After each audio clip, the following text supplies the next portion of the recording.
The new model is about taking significant steps to really alter our trajectory and our mindset around hazing. We have to recognize that hazing is really the #1 killer of fraternity chapters, and it's not acceptable. It cannot happen. We're learning more and more through data and anecdotal evidence is that typical rush model is turning away more students than it's bringing in. 35% of men that are interested in joining a fraternity don't do it because of the fear of hazing.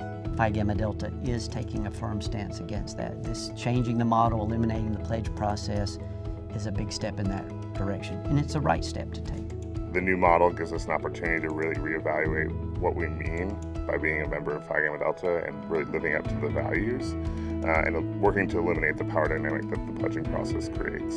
We have opportunities for our members to learn about each other, to learn skills about the fraternity and about life that I think ultimately culminate in this man coming in theoretically as a first or second semester freshman and leaving as a senior closer to Phi Gamma Delta's values than when he came in. The new model is really about expanding our pipeline, expanding our opportunities to really identify and attract the men who share our values. It also allows us the opportunity to get back to how the fraternity was founded.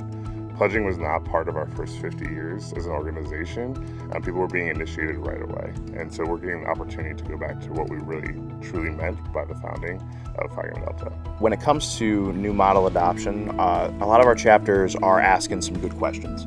How do we accommodate the idea that we need to get to know these men, get to understand what motivates them and whether they gel with us when we have to initiate these guys in 4 days? So we're talking about getting our chapters to vet candidates in a standardized, replicable, tangible way. And I want to be very clear.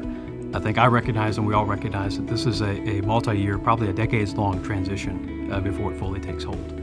But as chapters are beginning to adopt the new model, and we call them today early adopters, there are a lot of opportunities for resources and assistance as they're doing so. We're also working to identify and prepare key graduate advisors to support the chapter long term. The Phi Gamma Delta Educational Foundation is doing 3 things to support the new model. The first is we support it at its core. It's a good thing for the fraternity to be doing. But there are 2 other ways that we participate, and that's through offering scholarships at the chapter level. And then the last way is providing educational grants for chapters to expand upon those values on their campus. $5,000 on the scholarships and $5,000 in grants. The beauty of the new model is that it really gives chapters much more flexibility than you typically see in the typical joining model today.